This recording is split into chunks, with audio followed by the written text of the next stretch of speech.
Let us treat you to a vintage episode of my previous podcast, We Knew the Moon, featuring Randa as a co-host. Top up your spooky meter until we come back soon with a new season.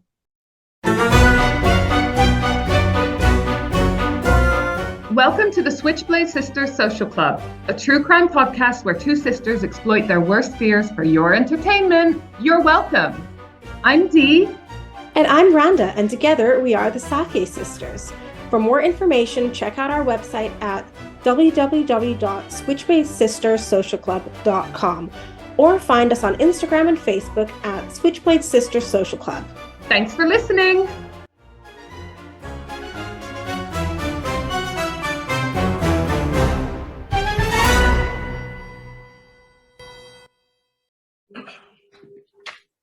Hi everyone, this is Dee from We Knew the Moon, where we love all things empath, spiritual, witchy, unexplained, and just generally spooky. I'm joined today again by my sister, Randa Angeles. Hi everyone. Oh, welcome back. I love recording with you. Guess who's back? Back again. I'm here for a hostage takeover. Yeah. If you want to watch the videos of this podcast, and trust me, you do, because my sister's facial expressions are just hilarious, then sign up on our Patreon for any amount per month to get access to all season 4 videos. That's patreon.com/We Knew the Moon. I'll put the link in the show notes. So when you were here last time, we talked about... Can I just interject? Yeah, sure.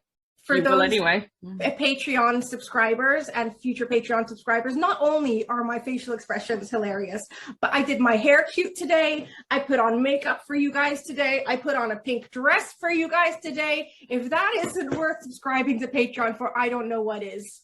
Yeah. There you go. I made an effort for you guys. She does look cute. And you get a nice view of her garden with her hilarious pot plants, I guess. In the urinals. Yeah. The urinals, yeah.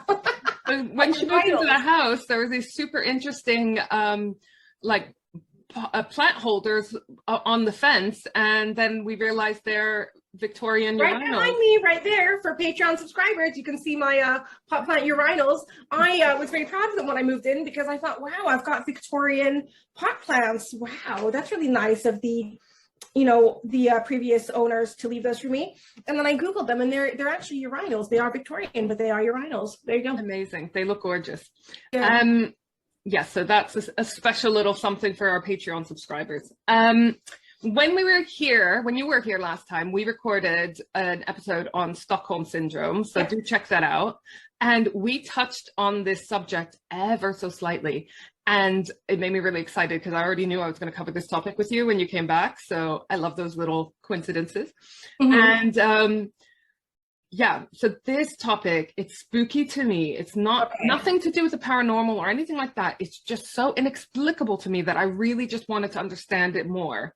Okay. And I know it's something that you're fascinated by as well, and that you're dying to learn more about. Okay, so I'm going to tell you... I'm ready. Wait. Are you going to do the reveal? Well, first I'm going to tell you the official term for it, and I want you to guess what you think it means. Oh. Okay, the official term is Hybristophilia. What is that? Any ideas? Usually anything that ends in philia is like love form, right? What's the first thing? Hybristophilia. I don't have a clue. What? Tell me. Okay, it's the... Is it something good or bad? Well, we'll see. Okay. I don't think it's a good thing. You want me to guess? Give me another clue. No, I'm just going to tell you what it is. I don't have any more clues. It is the sexual interest in and the attraction to those who commit crimes. Oh my God, there's a name for it? There's a name for it. And so there's a name for everything. It occurs more often in women than men, and it often leads to something called MWI relationships, which means met while incarcerated. So we're not talking about people who are in a relationship and then one of the partners goes to prison and they stand by them or whatever. We're not talking about that, which to me is much more understandable, I suppose, depending on the crime. They fall in love with someone who's in prison. It's the fact that the person's in prison. They actively seek out someone who's in prison. Okay, so do they have, like, do these people have, I have so many questions, but do they have, like, attachment issues? Do they like the fact that they don't actually have to spend time with I will get into it. I have so many questions. So full disclosure, we recorded the bit where I tell my sister about the topic on a previous day. We knew we wouldn't have time to do the full episode, but to be honest, I just couldn't wait. So first, this condition gets its name from Hybris, who was the spirit of or demon of insolence. the spirit or demon of insolence, violence, and outrageous behavior. Apart from the violence, I'm liking the spirit.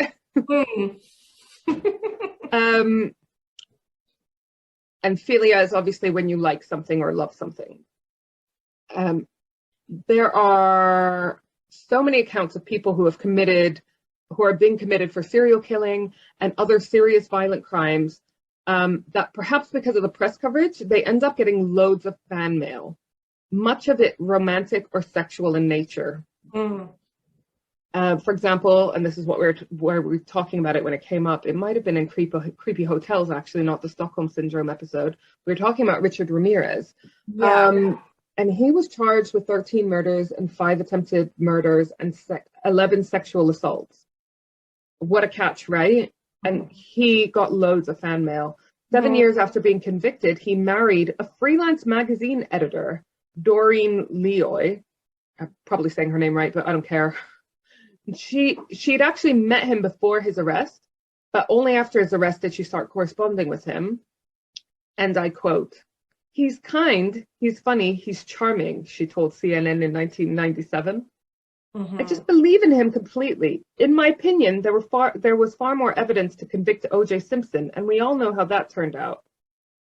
So this is one, and we'll talk about the different types of hybristophilia, where, I don't know, did she think that he was innocent? I'm guessing. I mean, he confessed. Yeah, and I mean, he was convicted not just of 1 or 2, but of a lot. And he wasn't shy about it, and he was proud of it, actually, from what I've heard in podcasts and Netflix documentary. This guy was like, has shown no remorse, from what I understand in interviews he did after he was put in prison. Yeah. So look, I know I'm struggling. I'm on the sort of borderline of leaning over into victim blaming. This is the problem. And we will talk about why these mainly women end up with this condition. But I have to confess, I struggle to understand it. And this is the thing. It fucking frustrates me.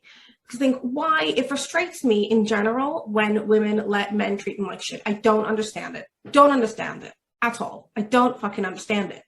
And I know that's like, I need to understand people's situations a bit better, Well, but listen, I've had boyfriends that have treated me not well. I can totally get how you get into a situation where you're like, oh, but we have good times, blah, blah, blah. But this to me is different because they're actively seeking out someone who they know is convicted of these horrible crimes against women. Like you have the proof. Yeah. And in advance. And you're still like, the victim blaming, it's like problematic because I'm instantly frustrated by them. And in general, I just think no one should be treated fucking poorly. And men as well shouldn't be treated poorly by women. But, women should have the bare level expectation of like respect and to be treated well. But then I feel bad because I think, okay, but if they weren't shown that growing up. Yeah. Okay, so we're going to get to it. I just want to know the backstory because the backstory. Yeah, we'll get to it because I'll talk about some of the similar characteristics of these mainly women. That's what I'm curious about. There's always a fucking backstory. And it usually starts with absent fathers, dickhead fathers, bad fathers. It always fucking... Sometimes bad mothers. We don't want to be gender specific. Yep. But anyways, let me continue, right? Many of the jailed Manson family members, because, Charles Manson may or may not have been involved directly in some of the murders, but he was basically a cult leader and got his minions to perform most of the vile acts. Mm-hmm. Many of those members have been married, some of them multiple times while in jail. Mm-hmm. Then Ted Bundy, this story is just like cuckoo bananas. Carol Boone was a single mom. She already had one kid who was a bit older. Mm-hmm. Now, they actually met before he was arrested. Mm-hmm. When he was working in Washington on the search to find the missing women that he himself killed. So that's like, you know how they often say that serial killers like to observe their crimes afterwards or get involved. So he was a prime example of that. I remember her from watching the film about Ted Bundy's life with Zac Efron. I don't know how true. Can we just say how good Zac Efron is as an actor? Yeah. I only remember him from like a High School Musical or whatever it was. Yeah. I never watched because we were too old for that when it came out. He's developed into quite a serious, actor. I'm liking him. Anyway, So look, they were friends, but when he went to trial, she started falling for him. She even moved from Washington State to Florida, which is basically the opposite end of the country, diagonally opposite, just to be near him because he was arrested and went on trial in Florida in the first instance. Mm-hmm. I mean, this is a guy who actually confessed. Again, he confessed. He wasn't pretending to be innocent. There wasn't any doubt. He confessed to kidnapping, raping, murdering 30 women, and it's thought that he is responsible for many, many more. Mm-hmm. In 1979, she was a character witness in court for Bundy. And according to Florida law, two people can declare themselves married in a courtroom if a judge is present. So he asked her during his trial to marry him. She accepted, and Bundy declared to the court that they were now legally married. Mm-hmm. Got married during his trial. Isn't that just... I mean, I watched a documentary on him and I watched the film with Zac Efron. He was a cocky character. I remember seeing these scenes. Cocky. Yeah. Guy though, wasn't he? Wasn't he a law student or? Yeah, he was clever. I mean, a lot of these people are because they evade arrest for so long. And even though they didn't have official conjugal visits, she managed to get pregnant while he was on death row. So I didn't know whether I couldn't find any evidence whether it was really biologically his child. If it is biologically his child, then how lax is security? That was in the Zac Efron film. Right. Okay. But then they actually separated before he was actually executed. And it's like, what the fuck? Like, again, where did this come up in? Stockholm syndrome. When you meet in such an extreme circumstance and someone's shown you like their utmost worst side, what the fuck do you break up over? Then the Hillside Strangler, who was actually two people, turned out to be two cousins, Bianchi and Buono. They were cousins who were operating in LA in the late 70s, and they're believed to have killed upwards of 10 women. Bianchi had one woman contact him after his arrest and convinced her to give false testimony during his trial. He was convicted for attempting to strangle a woman to make it seem like the Hillside Strangler was still at large. She was willing to commit a murder to kind of get this guy free. And then in 1989, he married Shirley Joyce Book, who he had been writing to. She had apparently been Ted Bundy's pen pal before Bianchi as well. So she was like just regularly writing to these disgusting men. Bianchi's cousin was also lucky in love. Christine Kizuka was visiting her husband and father of her 3 kids in jail. He was serving 18 months for assault with a deadly weapon. But she noticed Buono one day on a visit and they ended up getting married. So why do these women actively pursue a doomed relationship? I'm guessing, and I'm no psychiatrist, that there's, is this something to do with attachment issues? You looked into it. Yeah. So let me take you on a deeper dive into this condition. This is what I'm so curious about, the psychology behind fucking terrible decisions. Yeah. Well, so there's some nicknames for them. I'm just got my head in my hand because it really does make me feel nauseous. Some of these women are called prison groupies or SKGs, i.e. serial killer groupies. Sorry, it feels nauseous. Catherine Ramsland, who is a professor of forensic psychology at DeSalle University, mentions that some of the women in particular who have married or dated male serial killers have offered the following reasons: low self-esteem or lack of a father figure, bad upbringing, bingo. That seems to be like the fundamental basis of women who have like, who accept to be treated badly by men. Low self-esteem. Come on, parents, step up. Yeah, low self-esteem and not being shown much love as a child. So it's linked to their self-worth. To be honest, I think what people grow up with becomes normal. And sometimes they don't even question it because... Or they just don't know the alternative. You're not exposed to normality. Going through these cases, I think I recognize them in a lot of people, myself and friends or whatever, who have been in relationships that are not 100% healthy. These are all just to the extreme. So low self-esteem, lack of a father figure. Okay, in quotes, some believe they can change a man as cruel and powerful as a serial killer. So most women have fallen guilty of thinking they can change a guy to some extent, right? But this is, again, an extreme version. Others see, in quotation marks, the little boy that the killer once was and seek to nurture him. So this is a weird, fucked up motherly instinct, right? The fixer. Yeah, broken wing syndrome, but to the extreme. Okay, here's one that's just really sickening. A few hope to share in the media spotlight or get a book or movie deal. I understand that the most because I really would hope there's some sort of fucking rational logic behind. Do you know what I mean? That feels a little bit less bad. It feels like they're manipulating the serial killers as well, which it feels a little bit less victim-y, but also still sick and twisted. Yeah. Then there's the notion of the perfect boyfriend. She knows where he is at all times, and she knows he's thinking about her. While she can claim that someone loves her, she does not have to endure the day-to-day issues involved in most relationships. There's no laundry to do, no cooking for him, no accountability to him. She can keep the fantasy charged up for a long time. Wow. Interesting you mentioned those. I have heard this personal anecdote, and somebody actually cited those exact reasons for not being unhappy their partner was in prison. Yeah, you don't have to deal with a lot of the day-to-day boring bullshit. You know where they are? They can't cheat on you. Well, they can. Well, they can, you know where they are. You can live a single life pretty much. They might be writing you lots of letters, calling you and so forth because they're fucking bored because they're in prison. Your status in their life is heightened because there's very little in their life. So your importance is somewhat elevated now. Some others offered reasons along the lines of some mental health experts have compared infatuation with killers to extreme forms of fanaticism. They view such women as insecure females who cannot find love in normal ways or as love-avoidant females who seek romantic relationships that cannot be consummated. Again, feels borderline victim blaming. But psychologist Leon F. Seltzer has offered explanations for the phenomenon of male serial killers attracting female sex partners based on evolutionary psychology. This theory kind of feels like it makes sense, but it's also, again, like nauseating. That's the term for this. That's going to be the common theme in all of this. It's nauseating. Yeah. It's weird. It's uncomfortable. Okay, so listen to this. Evolutionary psychology, right? That's like survival of the fittest, blah, blah, blah. Serial killers, in his view, are cases of alpha males that tend to attract women.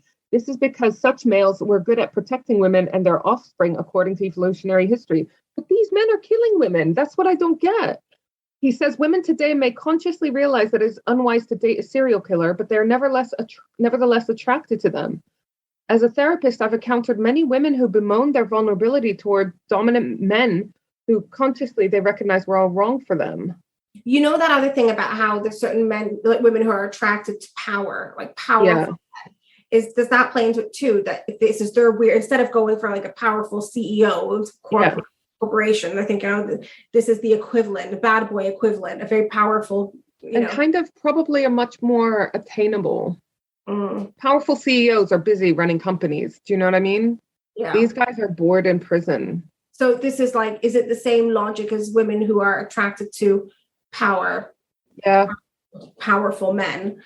But just a twisted interpretation. And again, we all have it to an extent. I just feel like this is probably to the extreme, right? Mm-hmm. So there's two kinds of hybristophiliacs. There's the passive hybristophilia, the groupies. They'll write letters, they'll find these criminals hot, but they're not really willing to take part in criminal activities. They often make excuses for the criminal's behavior or believe them to be innocent. They think that even though their partner killed and killed again, they would never themselves be harmed. Okay, so this is interesting because, Raphael Rowe, the I think he's BBC broadcaster. He was actually in prison, apparently wrongly convicted. And he has that show on Netflix called like World's Worst Prisons or something. So basically there was this episode, this really old guy who was like in his 80s or 90s. And he had this young hot wife who was 25 years old coming for conjugal visits. She married him. She didn't know him before he was incarcerated. And she married him after he'd been arrested. He confessed his crimes, horrendous, even like child related crime, awful. So she still thinks it's a good idea to marry him, be alone with him. That's the other thing, very lax security in this prison, alone with him in their whatever like special room they have for conjugal visits. She had a child with him, and it was a girl, I think, which just is even more uncomfortable considering his crimes were against women. And I struggle to understand like why any part of this happened. She's 25 as well. Do you know what I mean? And this guy is so old. So what the fuck is going on there? Well, another characteristic of passive Hybristophiliacs is that they think they can change their partner. Yeah, I mean, she didn't seem unhappy about her partner. So I can kind of understand these mainly women, because you can understand how someone damaged from an early age might have this broken wing syndrome. It's just that this is to the extreme. But then you have aggressive Hybristophiliacs. They're happy to help out their partner with their criminal activities. Just like the hillside strangler wife trying to strangle a woman to make it look like her partner was innocent, or the ones that smuggle stuff into prison, lie in court, etc., etc. So Sheila Eisenberg wrote a book. I will post all the links in the show notes for all the books, the references mentioned. Women Who Love Men Who Kill, in which she interviews numerous Hybristophiliacs. She says these women were seemingly normal, teachers, nurses, wives, editors, as you are yourself. But she found out that many of them, however, had a history of abusive and violent relationships. That's going to come up in their backstory. You just know it. Yeah. Some of these women knew the exact nature of their relationships. That is, that it was morally wrong to be in love with a serial killer, while other women were extremely delusional and had idealized fantasies of their relationship. So that's interesting that some of them were like, yeah, I know it's wrong and fucked up.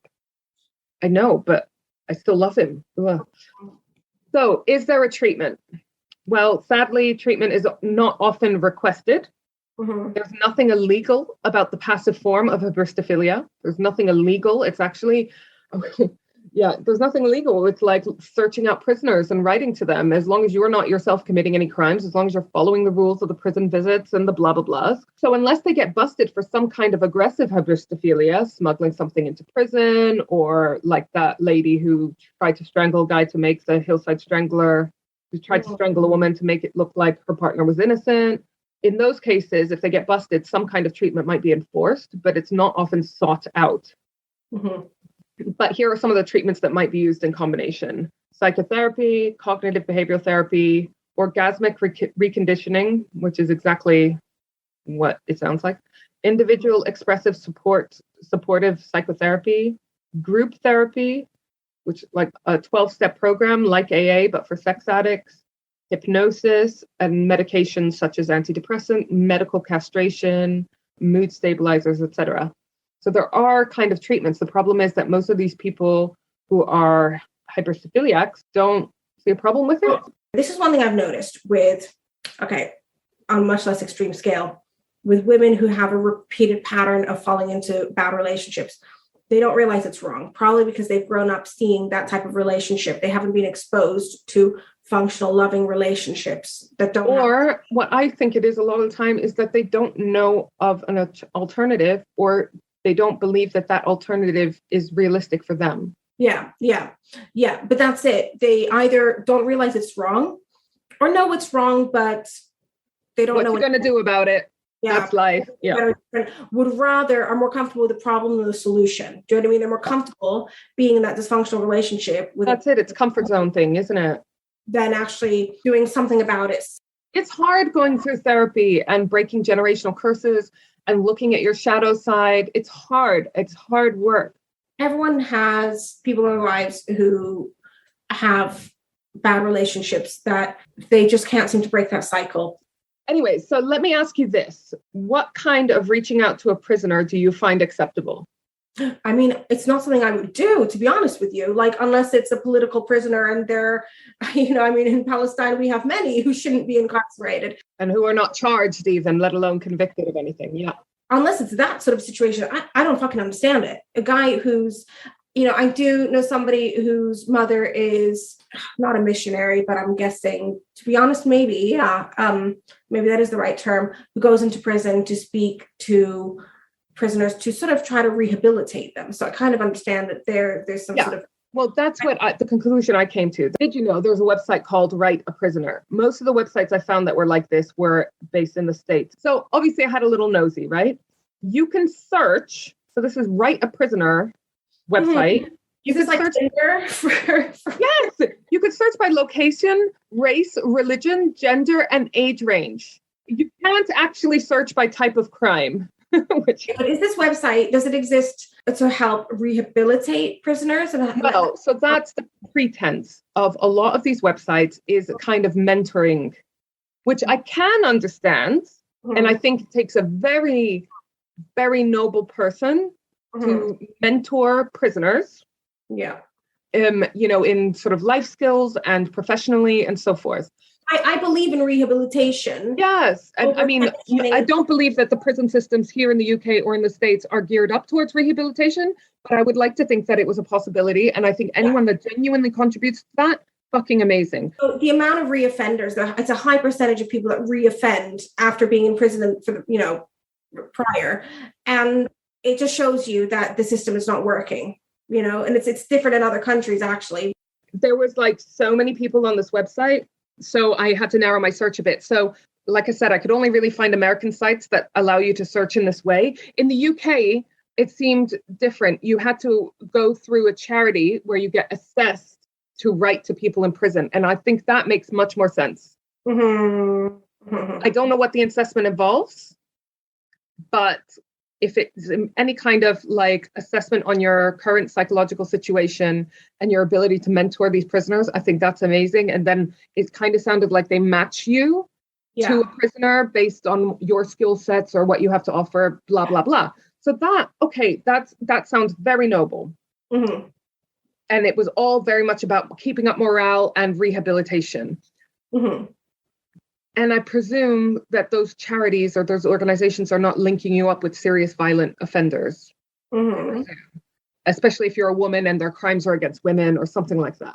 But even in the UK, there's nothing stopping you Googling a high profile case and finding out what prison someone is in. You can do that, right? And write directly to them. But in the States, like I said, it was much more loads of like private websites where like this writeaprisoner.com, where you can search by age, range, gender, etc. So I was on this American site. I thought I had to narrow down the search because there were so many prisoners on there.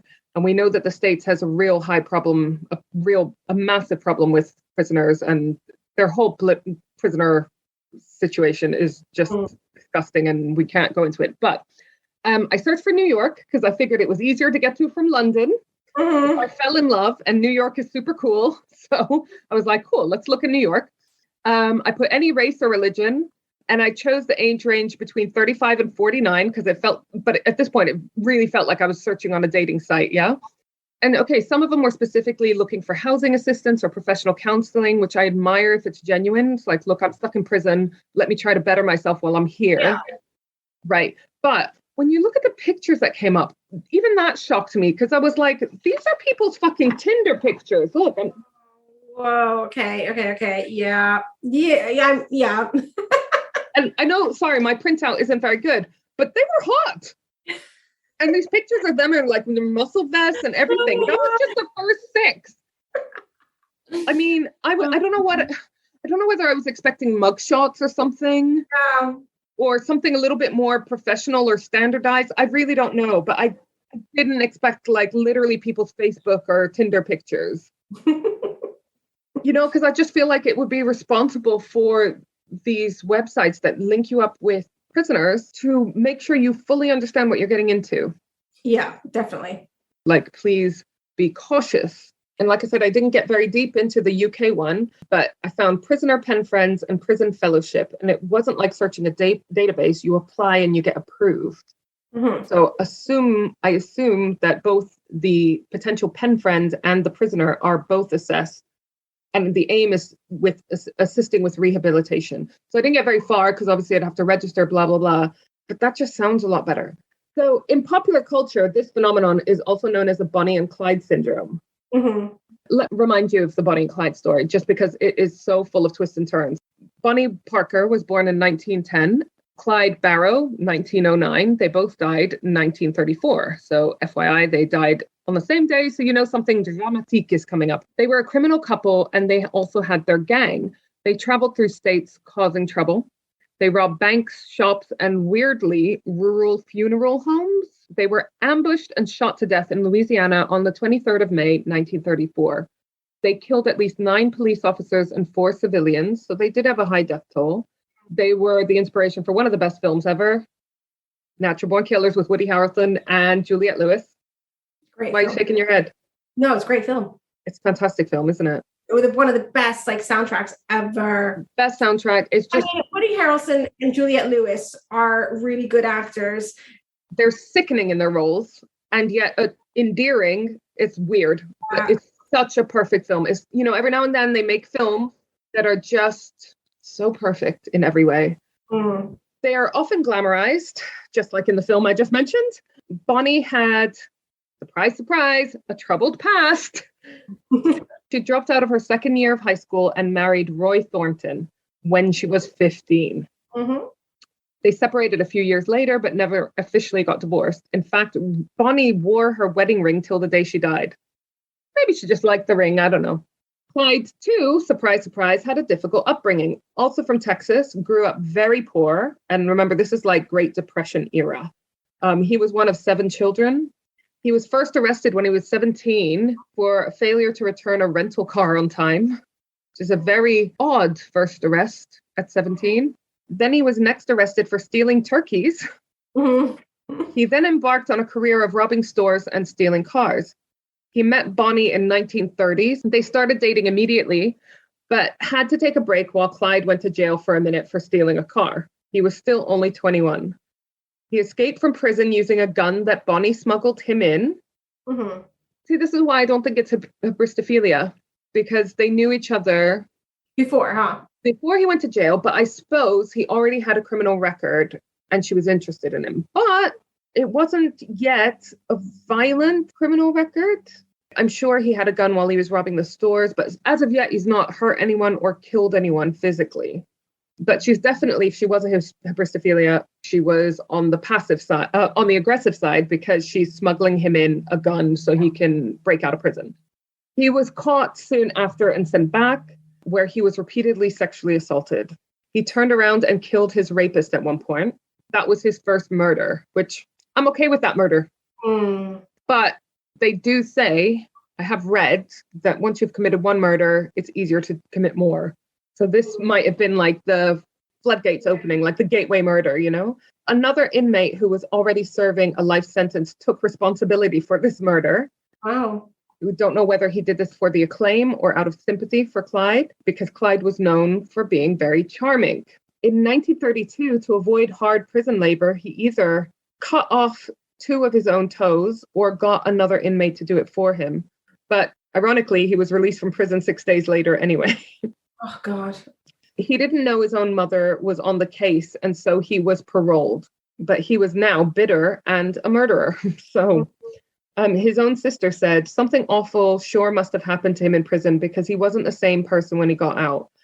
Fellow inmate Ralph Fultz said that he watched Clyde change from a schoolboy to a rattlesnake, which, you know, if it's a prison where they're doing hard labor and stuff like The fact that he was raped. And this is the issue with Bonnie and Clyde. They had a lot of public sympathy because of a lot of these things. They were kind of like working class heroes to an extent. Mm-hmm. Clyde was now no longer in prison, continued his robbing sprees. He actually wanted to get together enough money to launch a raid against the prison, Eastham Prison, where he was at. To free people. Yeah. Bonnie and Clyde then go in and out of prison, usually just for a few months at a time. But in one shootout with the police, Clyde was shot, but the bullet was deflected by his suit coat button. They shot to fame after the shootout, where police were trying to raid the home where Bonnie and Clyde and the gang were staying. Police had suspicions of bootlegging at the property. They tried to access it, and the gang and the police had a shootout. The gang escaped, but they left behind much of their weapons, possessions, and a camera with undeveloped film. These are the photos that gained them notoriety, especially Bonnie posing with the cigar and guns. Have you seen these pictures? No. With them posing with like old cars and... I've seen the car pictures. Yeah. Yeah, and these guns and, you know, especially Bonnie, young lady with a cigar and guns, and she's part of a gang on the run, right? So it was sensational. Mm-hmm. In January 1934, so this is the year where they get killed, Clyde arranged a breakout of Easton Prison for a bunch of his friends. All the escapees were caught or killed by authorities, so it did not go well. Former Texas Ranger, think real life Chuck Norris, Frank Hamer, I don't know how to say his name, was brought out of retirement to search for the Barrow gang. That Clyde Barrow, that was the name of their gang, because they were embarrassing authorities very publicly now. I mean, okay, they caught and killed all the escapees, but they escaped, which is not a good look for a prison, right? Bonnie and Clyde actually had a lot of support from the public as they were romanticized in the press, but the more officers and then civilians that they added to their death toll, the less support they had from the public. So it was all fine and dandy when they were just doing like some robbing and so forth, but the minute they started killing more people, it was like, Yeah. You know, like I was thinking of the scenes in Natural Born Killers where they're doing all these like pretend interviews with people, and some are saying that they're satanic and other people are saying, I love them, they're super cool and stuff, right? Mm-hmm. It seems like it was like that. So Hammer and his team followed the gang to Louisiana in May 1934. They hid in the bushes waiting for the gang to appear. The officers fired 130 rounds on the car that Bonnie and Clyde were in. The car was hit at least 112 times. Almost a quarter of those hit Bonnie and Clyde. So Bonnie and Clyde were hit at least 25 times between them. The police officers claimed they were deaf after the shootout because of the sound of all the gunfire. Looky-loos were there quickly to steal mementos, bullet casings, and in one case, police had to stop someone trying to cut off Clyde's earlobe. Oh, Jesus Christ, God. The population of the northwest Louisiana town reportedly swelled from 2,000 to 12,000 within hours. People were flooding in. Curious throngs arrived by train, horseback, buggy, and plane. What is this called? Is this like extreme version of rubbernecking? You know, like when people drive past an accident on the motorway and they just have to stop and look, you know, just drive on fucking past, you know? Well, they've been following these people for months and years in the media.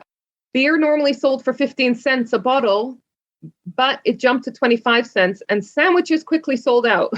To be honest, none of this sounds much like Hybristophilia to me. It sounds more like two people with a challenging upbringing living the only life they know. Yeah. Do you know what? Honestly, the one quote that like really always springs to mind in these sort of situations is where crime is involved is that morals are a luxury of the rich. And I think that's like George Bernard Shaw, I think. Poverty. Sometimes it's survival. And sometimes it leaves you with very little choices. Yeah. So I think this is why they initially had so much public support, because probably a lot of people were feeling what they were feeling. Mm-hmm. But for me, this case, and again, not a psychiatrist or psychologist, but it sounds a lot like a condition that is often confused with Hybristophilia that also fascinates me. And that is a condition called folie à deux. Folie à deux, or in English, folly of two, is also known as shared madness, shared psychosis, or shared delusional disorder. And again, I don't even think this is 100% Bonnie and Clyde. I think Bonnie and Clyde were just kind of probably sane, but just desperate. Yeah, and sometimes situations get carried away. I know like sometimes it's very tempting to give everything a name and a diagnosis. And I am a fan of diagnoses, by the way, labels. I don't think they're bad, but it started off as petty crime and it kind of escalated. So were they born psychotic, narcissistic, all these things? Probably not. It sounds like it started off as petty crime. Desperate situations, exactly. Poverty, growing up with poverty, and it kind of got out of hand, you know?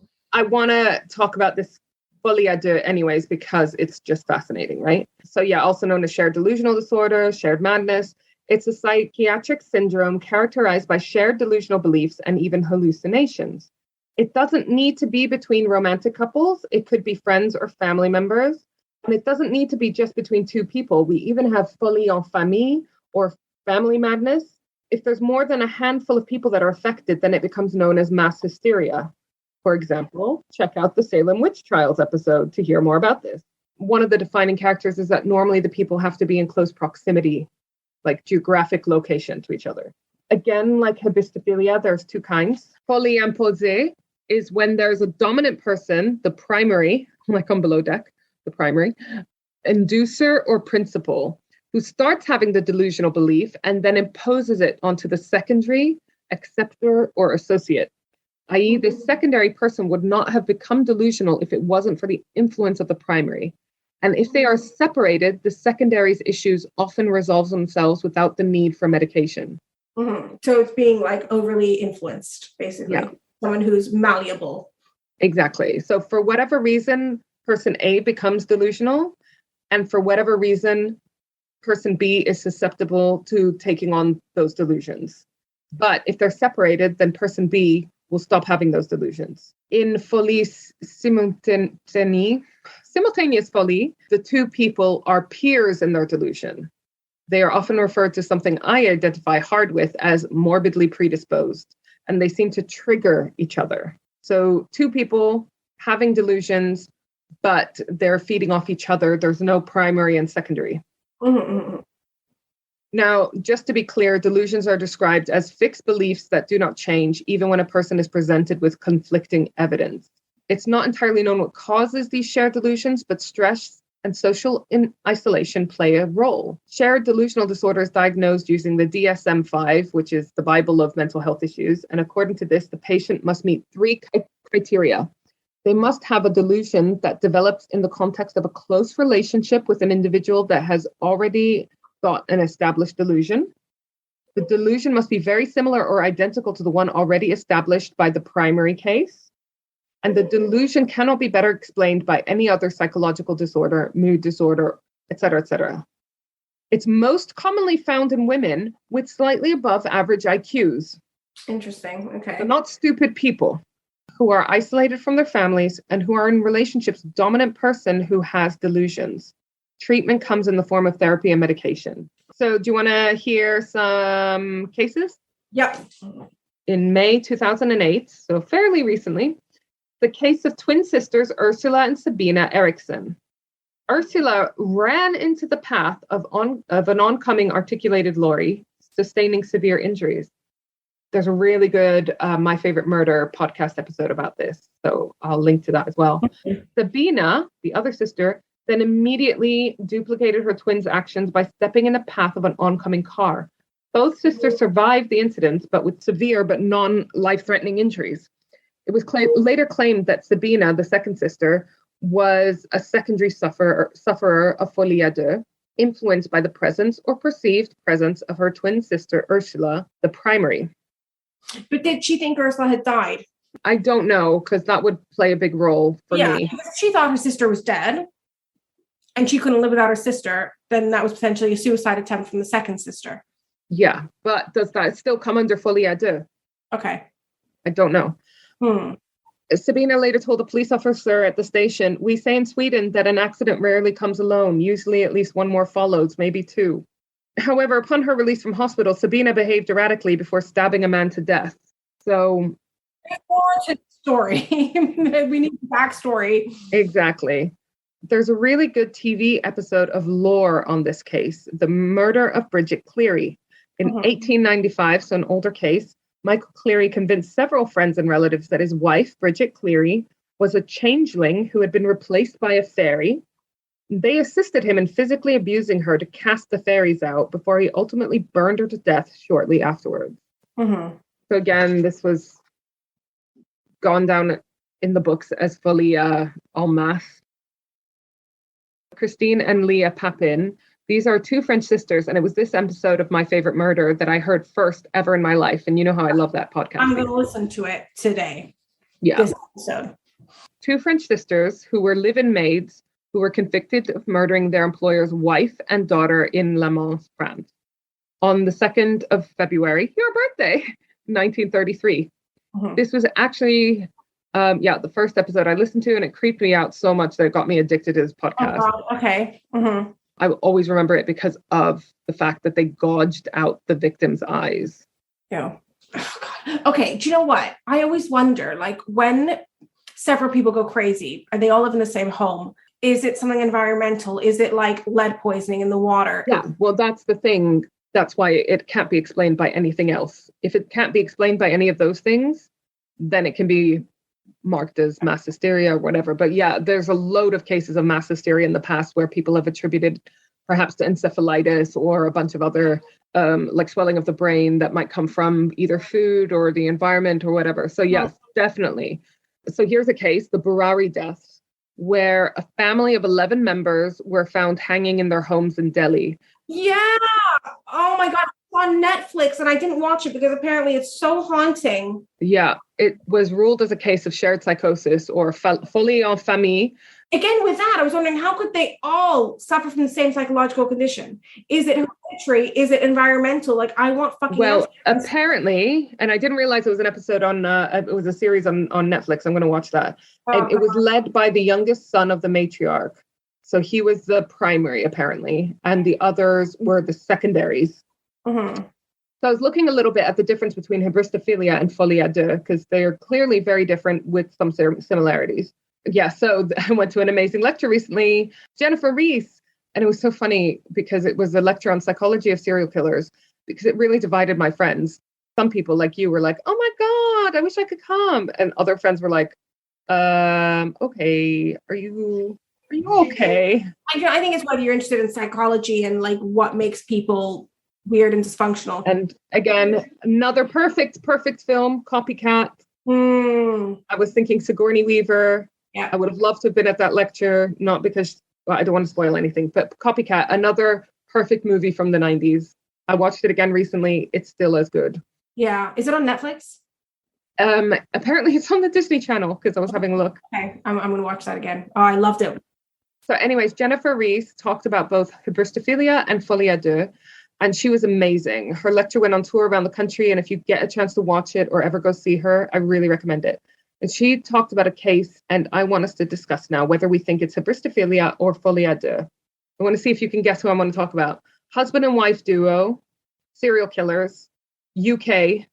Oh, I was going to say Mallory Knox. No, real life, in our lifetime, nauseating pair. Wait. Myra Hindley? No. Later, husband and wife with lots of kids. I know who you're talking about. I think they're from Kent, right? No. Fred and Rosemary West. Oh, that's who I was thinking of. No, but they were from like Gloucester area, I think. Oh, okay, the reason I said Kent is because I think I read an article about their son living in a hostel in Kent or something. So as a reminder, like you even want one, Fred had raped and murdered women before he even met Rosemary. When he met Rose, she goes by Rose and Rosemary, not only did she go along with his crimes, but she helped him bring girls back to their house. They picked up women when they were in the car a lot. And so I guess these women thought, oh, he's with his wife. I'll be safe, right?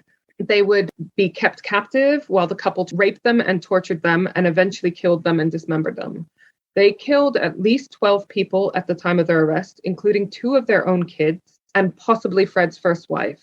He committed suicide before trial, I've put in brackets, coward, and Rose is sentenced to life imprisonment. Mm-hmm. Some of Rose's defendants claim she was suffering from folie à deux. I can't believe that there's defendants, but they claim that. With Fred as the primary, meaning she would not have done the things if it wasn't for Fred. She often committed crimes when he wasn't present. So does this argument stick? He killed his daughter from the previous relationship while he was in prison. So if it was folie à deux and she was the secondary... How the fuck did these 2 people find each other?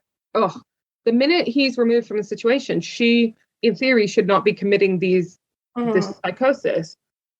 If she genuinely suffered from it, the urge would have been absent when he was absent. Mm-hmm. The thing is, though, I always wonder in these situations when there's a husband and wife team, that first time that your partner exposes themselves to be so fucking depraved and sick as to do any one of these crimes, the instinct, a normal person's instinct would be, okay, I'm done. We're done. I'm going to report you to prison. I'm going to report you to the police and we're fucking done, But the fact is that, okay, maybe it's victim blaming again, and these women could be scared of their partners. I mean, I don't know. Okay, so I read the biography want to say it's like Mom, I Still Love You or something. It's written by one of their daughters that survived. It was a harrowing read. Oh God, I couldn't. And those kids, even without the raping and the murdering and the whatnot, the abuse and neglect that those children suffered, if the count is real, which I believe it to be, even just that was just absolutely fucking disgusting. Never mind on top of that they killed, their own family. It was just horrible, a horrible read. If the book is accurate, Rose was equally disgusting a parent. And then where do you draw the line? They would fondle each other in front of the kids, which is like sexual abuse, even if they weren't abusing the kids, which I think they later on did. So she was okay with a whole bunch of it.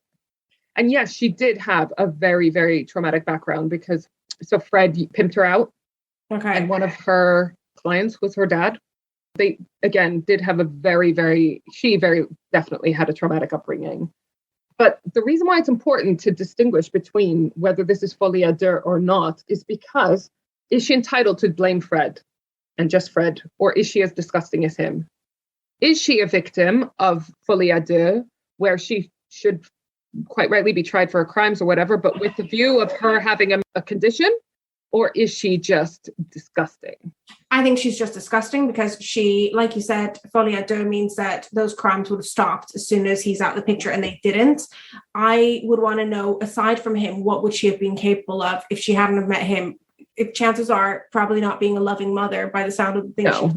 Yeah, so that's my joyous tour of the world of Hybristophilia with a little detour into folie à deux. I mentioned some podcasts. I just want to mention some more because I listened to a bunch of podcasts while researching this episode. So I listened to an episode called Hybristophilia by Crime Culture, Hybristophilia by Witch Murderer, and there was another one that was really good. Hybristophilia by Murder Dictionary. They were awesome bits of research. I'm unsettled after that episode. What are you feeling? I struggle with myself sometimes, being judgmental.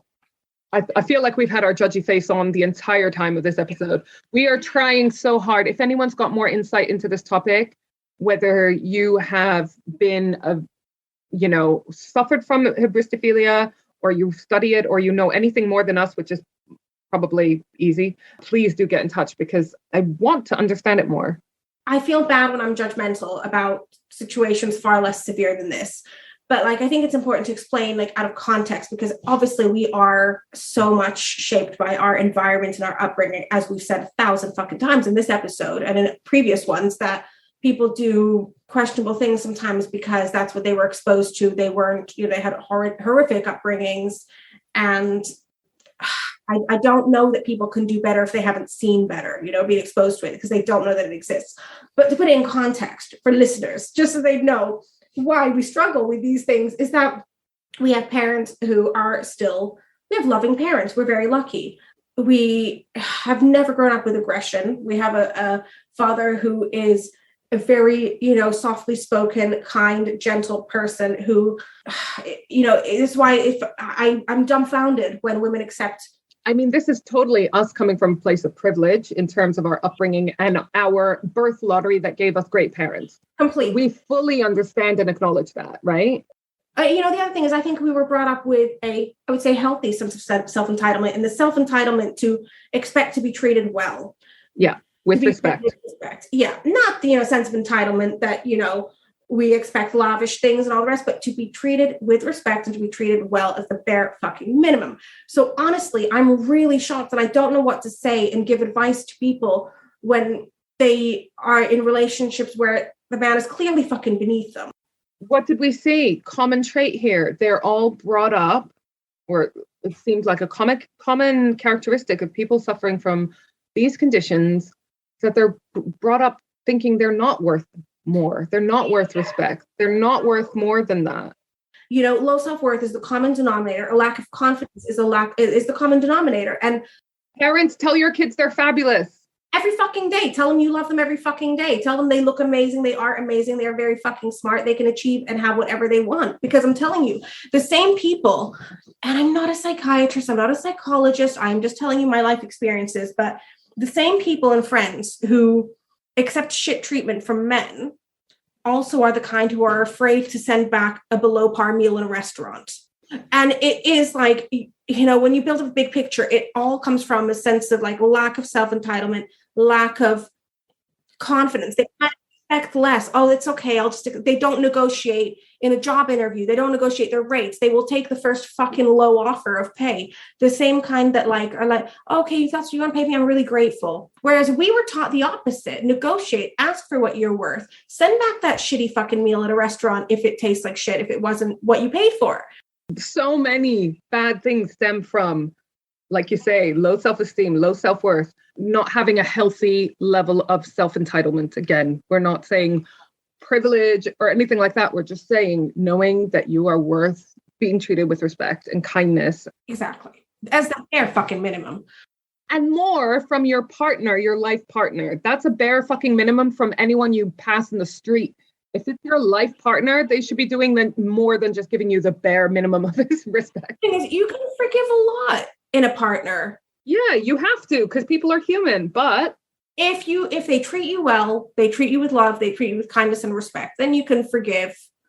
You know, I don't know what you can forgive. I mean, I'm not very forgiving. Let's be honest, we're not very forgiving. I mean, no one wants a Ned Flanders, except for Ned Flanders' wife. But going for a guy who's committed like horrific, horrendous crimes, it's another level of chasing a bad guy, you know, a bad boy. I don't know. I hope this was an inspirational message for people. I said more about us than anyone else, to be honest. All right. Well, thank you so much. We're going to have you back next episode. We will see you next week. Bye. Bye. Listening. Bye. Hey there. Thanks for being a loyal listener. Do you need a new website or want to boost your social media performance? Or do you hate podcast editing? You've tried optimizing your website and social media channels, but you're still not getting the listeners, downloads, and engagement you want? We, the Safier sisters, love helping people with tasks that they hate. We know a thing or two about podcasts, websites, and social media, and we love working with other podcasters and business owners. So why not head over to switchbladesisterssocialclub.com and go to our Work With Us section. We believe in collaboration over competition. A rising tide raises all ships. Bye!